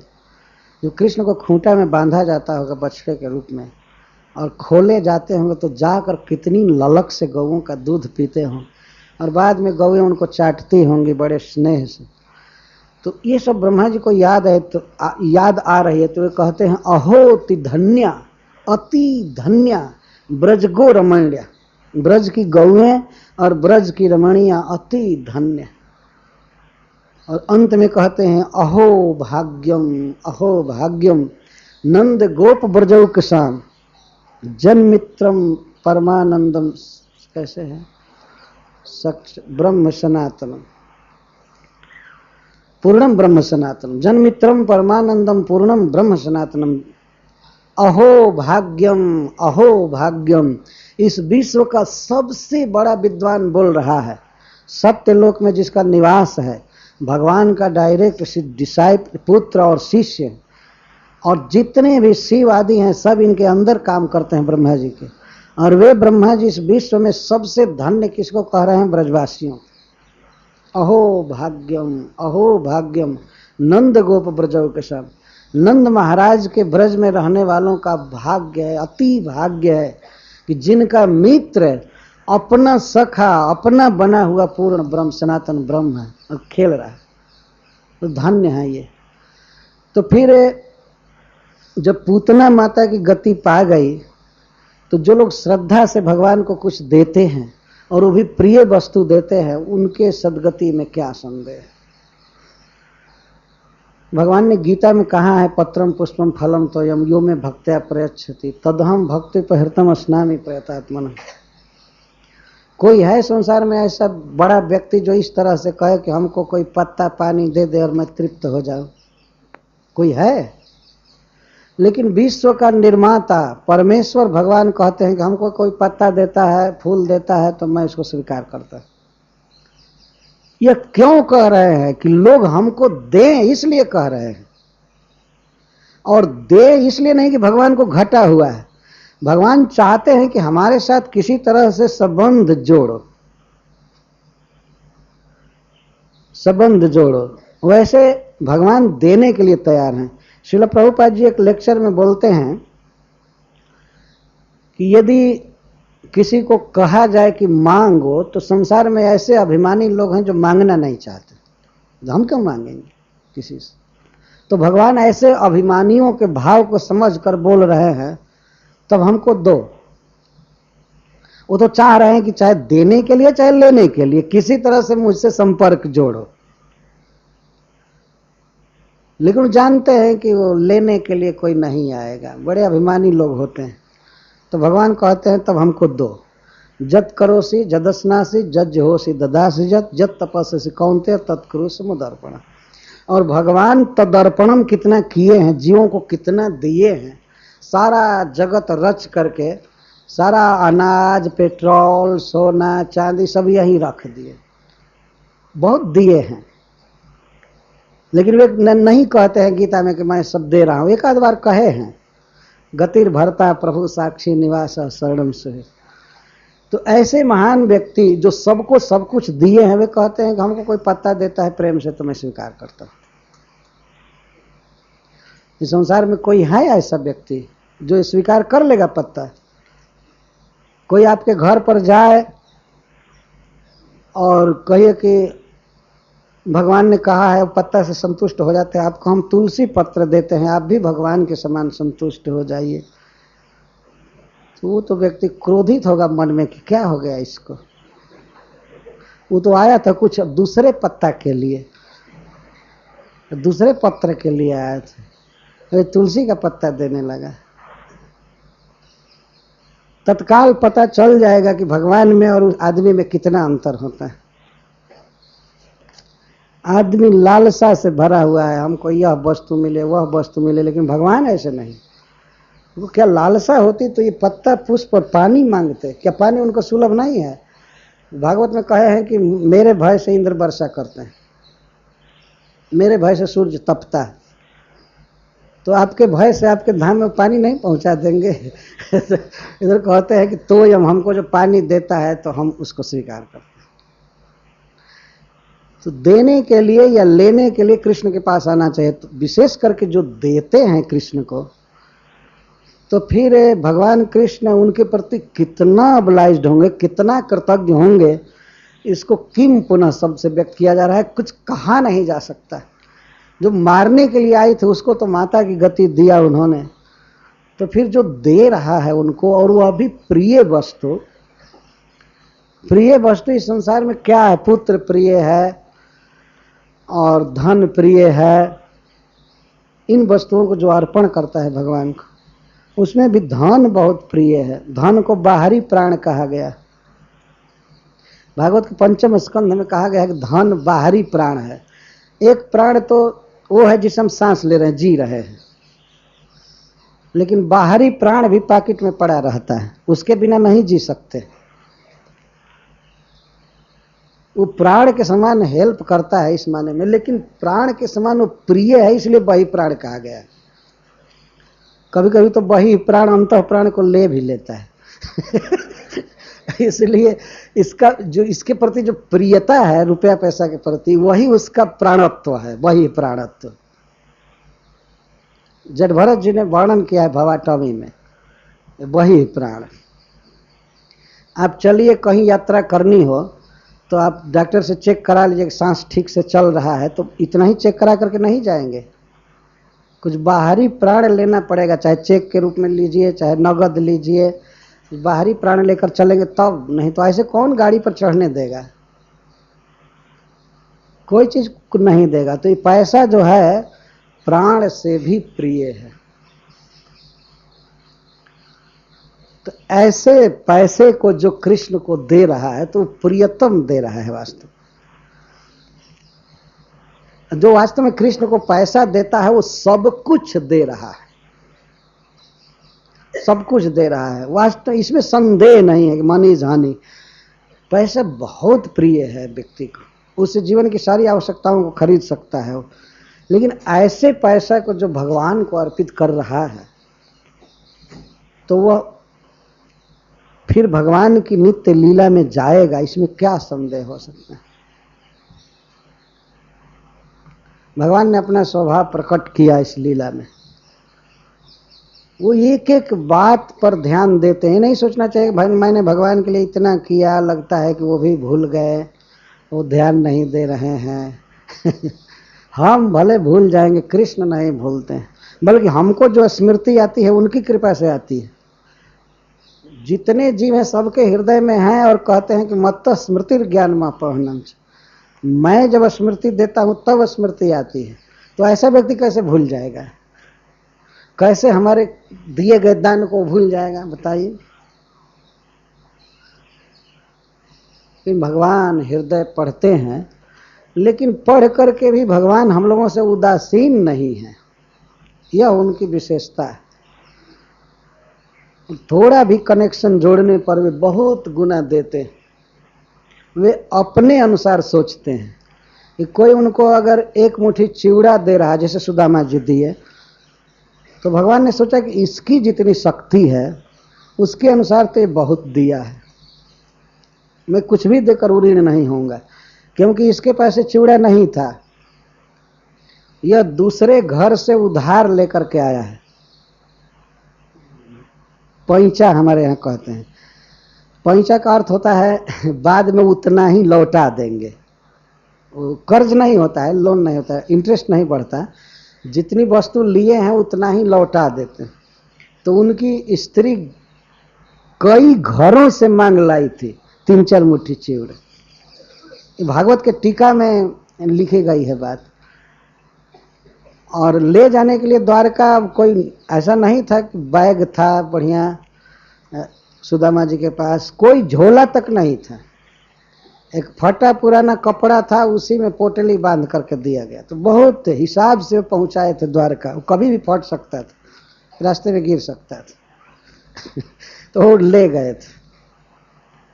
तो अपनी जितनी शक्ति थी उसके अनुसार वे कर्जा करके दूसरे से मांग कर ले जा रहे थे।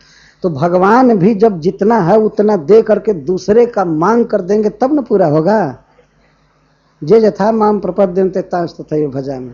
इसलिए भगवान का मस्तक झुका रहता है, मैं तो भक्तों को कुछ भी नहीं दे रहा, मैं क्या दे सकता। इसलिए वे उखल में बंध जाते हैं, बंदी होते हैं। बारंबार भगवान इस बात को कहे हैं भागवत में कि मैं तो आपके सुंदर भक्ति से, व्यवहार से, सेवा से ऋणी हूं, तुम ही अपनी सेवाओं से, तुम ही अपने भावों से मुझको ऋण करोगी। रुक्मिणी जी से भगवान ने कहा है, गोपियों से कहा है, कई भक्तों से कहा है इस प्रकार की बात। तो वो दे नहीं सकते हैं उतना, उनको शक्ति नहीं है। लेकिन भक्त के लिए मांग क्या है कि कृष्ण अपने को दे दे, बस सबसे भारी दान हो गए। आत्मदा, हम पुत्र के रूप में चाहते हैं पुत्र बनकर आ जाए, मित्र के रूप में चाहते हैं मित्र बनकर आ जाए, प्रियतम के रूप में आ जाए, बस यही। और भगवान दे देते हैं अपने को। यह दान करने में भगवान बहुत एक्सपर्ट है। और इसके लिए चाहे कोई उनको हीन कहे चाहे कुछ भी कहे, दुर्योधन आदि कहते थे भगवान को, ये क्या हो गया है द्वारकाधीश को, उसके रथ पर सारथी का काम कर रहा है। कृष्ण को अपनी इज्जत का कोई ध्यान नहीं। अरे प्रेम करना चाहिए किसी से, लेकिन इतना नहीं करना चाहिए कि लोक में निंदा हो। द्वारका में रहता है तो द्वारकाधीश की जय बोला जाता है। सुनते हैं इंद्र आते हैं, शिव आते हैं, इसके चरण में गिरते हैं, और यहाँ आकर के ये तांगा चला रहा है। ये देखे कृष्ण, वो लोग रोज हंसते थे, लेकिन फिर भी भगवान वही काम करते रहे, वही उनको प्रिय लगता था। प्रेम के बस अर्जुन रथ को भूल गए ठकुराई, सबसे ऊंची प्रेम सगाई। प्रेम का बंधन बहुत बड़ा बंधन है, भगवान उसे तोड़ नहीं सकते हैं। ऐसी कथा है कि जब नलकूबर और मणिग्रीव को भगवान ने मुक्त किया तो वे लोग बड़े आश्चर्यचकित थे कि भगवान बंधे ही रह गए और हम लोग मुक्त हो गए। तो हम लोग खोल देते हैं। देवता थे ही, देवता तो मनुष्यों से कई गुना आगे होते हैं, तो उन लोगों ने कहा कि हम खोल देते हैं। तो भगवान ने कहा तुम लोगों में शक्ति नहीं है खोलने की, ये बंद है। तो लोग जाओ, जहाँ से आए हो जाओ, ये तुम लोग खोल नहीं सकते। जो बांधा है वही खोलेगा तो खुलेगा, नहीं तो दूसरा नहीं खोल सकता। और भगवान बंधे बंधे वहां घूम रहे थे, बेचारा बन करके बच्चा है। जब अपराध कर दिया है, घर में बहुत दिन का रखा हुआ मटका फोड़ा और माखन छीटा, इधर उधर किया, माँ को हैरान किया, गांव में इधर उधर भागा, रस्सी भी बर्बाद किया, क्योंकि जितनी रस्सी जोड़ी जाती थी सब घट गई थी। रस्सियाँ मिलत नहीं थे गोकुला नगरिया में, रेशम के डोरिया में न मिल ही नहीं रही थी रस्सी, सब जोड़ती थी और उसमें सब विलीन हो जाती थी रस्सी। तो कई कई अपराध हुआ था, केवल मटका फोड़े थे यही बात नहीं थी, उसके बाद भी अगर माँ के बंधन में आ जाते हाथ में तो बांधी नहीं होती। इतना जो परेशान किए, तो इतना माँ को गोकुल नगर में गांव में इधर उधर जो दौड़ाए पकड़ने में, तो इस पर माता ने और बांध दिया। तो वो जिद में आ गई थी, निर्बंधम शब्द है कि भगवान ने देखा कि माँ मुझे बांधना ही चाहती है, तो हार गए और बंधन स्वीकार कर लिए। ये प्रेम का बंधन है। तो इस लीला में भगवान ने दिखाया है कि उनका स्वभाव कृपामय है। गोस्वामी तुलसीदास जी ने विनय पत्रिका में लिखा है कि प्रभु मूर्ति कृपामयी है। यदि यह पूछा जाए कि भगवान किस चीज से बने हैं, यदि वे बने नहीं हैं, लेकिन यह पूछ दे कि भगवान के उस स्वरूप में, देह में क्या चीज है। हम लोगों के देह में तो कुछ माटी है, जल है, आकाश है, अग्नि है, लेकिन भगवान के देह में है क्या? देह मतलब स्वरूप में। तो तुलसीदास जी कहते हैं कि केवल कृपा है, बस, और कुछ नहीं। प्रभु मूर्ति कृपामयी है, नख से सीख तक केवल कृपा है, केवल दया है वास्तव। और यह बात बिल्कुल सत्य है, प्रभु मूर्ति कृपामयी है। कई बार ये बात कही गई है शास्त्रों में, भगवान कृपामय है, कृपामय है। लेकिन कृपा का अर्थ क्या होता है? कृपा का अर्थ होता है कि किसी के द्वारा कोई अपेक्षा न रख करके जो अनुकूल किया जाता है उसको कृपा कहते हैं। जैसे माता पिता अपने बच्चे से कोई प्रतिदान नहीं चाहते।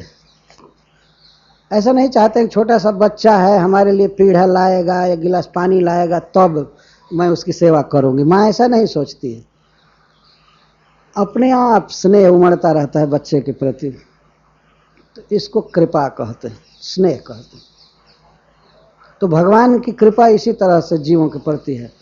वे जानते हैं कि जीव बहुत कमजोर है, मेरे तरफ नहीं बढ़ सकता है, अतः वह बुरे नियत से भी यदि आवे तभी भगवान स्वीकार करते हैं। से अपना बच्चा है, यदि बच्चा किसी कारण से पिता को आकर के लात भी मारे तो पिता उसे अपने गोद में उठा लेता है। छोटे छोटे बच्चे अपने माता पिता को कभी कभी मारते हैं, कभी कभी तो घाव भी लग जाता है। इतना छोटे छोटे मारते, लेकिन माता पिता कभी भी उसको अपराध के रूप में नहीं लेते, वो स्नेह करते हैं। तो यहाँ पर सुखदेव गोस्वामी भगवान को देने की बात कह रहे हैं। किम पुनः श्रद्धया भक्त्या कृष्णाय परमात्मने जच्छन प्रियतमम किन्नु रक्ता स्तन मातरोजथ।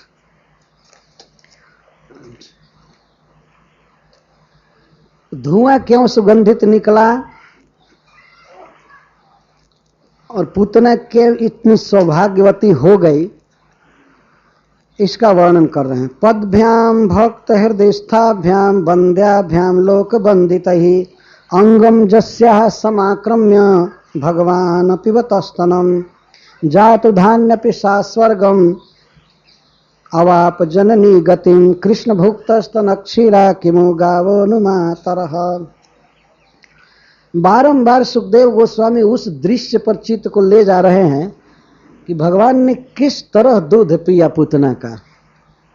तो सबसे पहले भगवान के चरण में मन जा रहा है सुखदेव गोस्वामी का कि पूतना के पेट पर वक्षस्थल पर वह किस तरह अपने पैर को चिपकाए थे, आक्रम्य दबाए थे उसको, वे लटके थे पूतना के देह पर। और उस समय जिस समय वो गोद में ली थी उस समय भी भगवान बिल्कुल पूतना के गोद में सट गए थे। भगवान की यही भावना हो रही थी कि ये मेरी माँ है। तो ऐसा मत समझिए कि भगवान बुद्धिहीन हो गए थे, ऐसा क्यों भाव कर रहे थे। उनका स्वभाव है, जब वो आई और अपने आंचल के नीचे उसने अपने स्तनों को जो दिया भगवान को, तो भगवान उसी तरह से उसे सट गए जैसे अपने देह से जन्मा हुआ बच्चा अपने माँ के गोद में सट जाता है। तो वो पीने लगे, हाथ से पकड़ करके पीने लगे, और ज्यों ही वो भागी त्यों ही अपने पैर को भी लगा दिए कि गिरने न पाए। वो तो पकड़ नहीं रही थी, वो तो अपने वक्षस्थल से निष्कासित करने के लिए, निकालने के लिए जोर लगा रही थी। निकालना चाहती थी। जब नहीं निकलता था तो उस पैर पर और पीठ पर वो मारने लगी जोर से। उसने सोचा कि जब मारूंगी तो छोड़ देगा, लेकिन नैनम छिन्नन्ति शस्त्राणि नैनम दहति पावक, उस स्पिरिट के पास प्राकृत हाथ कैसे जा सकता है। यदि प्रकट रूप से वो मार रही थी लेकिन फिर भी बच्चा नहीं छोड़ा था। इसको समाक्रम्य कहते हैं। सम आक्रम्य, सम्यक रूपेण, आ का अर्थ है पूर्ण रूपेण, क्रम्य।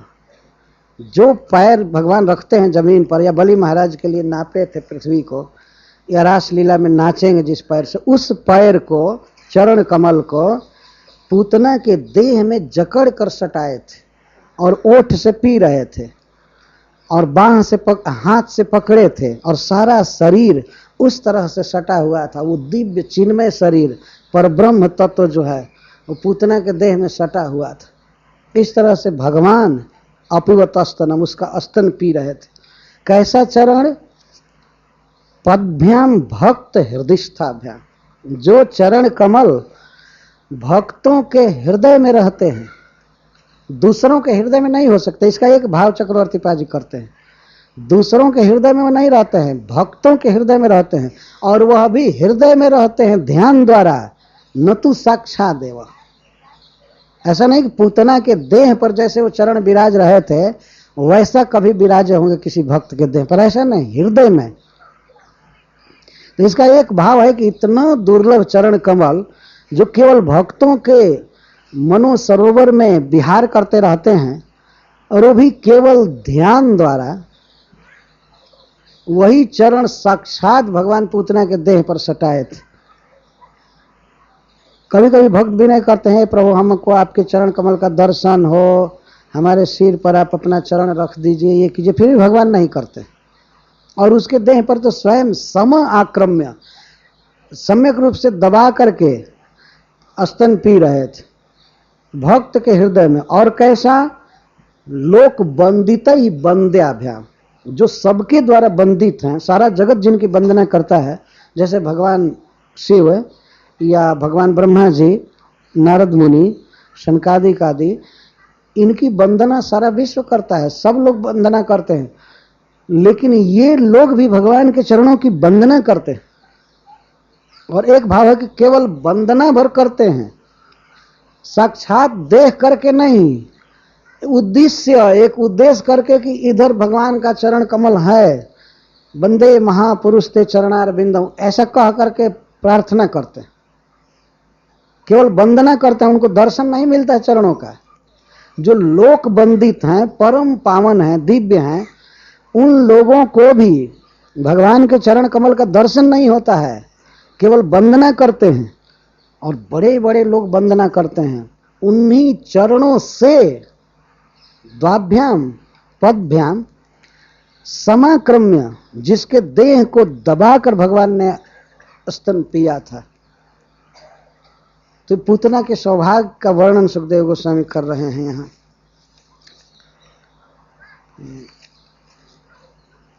अंगम जस्या समाक्रम, जस्या पूतनाया, पूतना के अंग को, जिसके अंग को भगवान ने दबाकर चरण कमलों से और स्तन पिया था। अब इससे अधिक किसी का निकटतम संबंध क्या हो सकता है? मतलब भगवान का चरण सुलभ है, और किसी भी स्त्री के पास यदि अपने बच्चे को देने के लिए सबसे बड़ा शरीर में धन है तो वो है उसके छाती का दूध। वह भगवान पी रहे थे, उसमें दूध पी रहे थे। निकटतम संबंध उन्होंने स्थापित किया पूतना के साथ। तो गोद में झूल रहे थे, इस तरह हाथ से दबाए थे, चरण से दबाए थे, और ओठों को लगा करके स्तन के पास